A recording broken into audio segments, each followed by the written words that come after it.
சாப்பாடு நல்லா இருக்கா? நல்லா இருக்கு. நல்லா இருக்கா? இந்த மாதிரி சாப்பாடு தராங்கல்ல, முக ஸ்டாலின் தெரியுமா? முக ஸ்டாலின் யாரு? சிஎம்.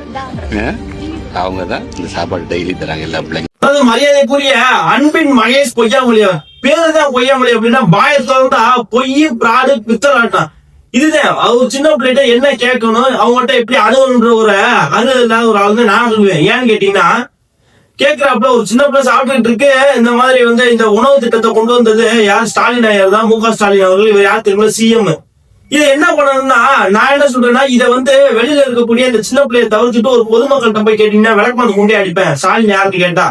ஏன்னா அந்த அளவுல கொந்தளிச்சு போயிருக்காங்க.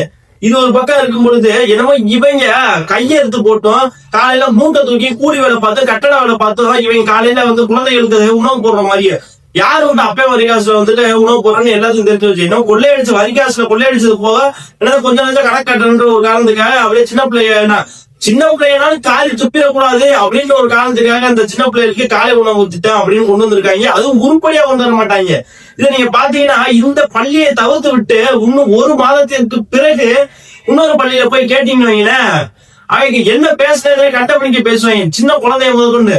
ஏன் கேட்டீங்கன்னா, பூச்சி புழு இதுக்கு ஒரு வீடியோ நான் போறேன். ஒரு குழந்தை, அந்த குழந்தை எவ்வளவு பாதிக்கப்பட்டிருந்தா அந்த மாதிரி பேசிருக்குன்னு பாருங்க. அவங்களுக்கு அந்த வீடியோ போடுறேன். அடிக்கடி பூச்சிலாம் இருக்கு, நாங்க சொல்லி பார்த்துட்டோம். எங்க அப்பா அம்மா சொல்லி பார்த்துட்டாங்க. அப்பயும்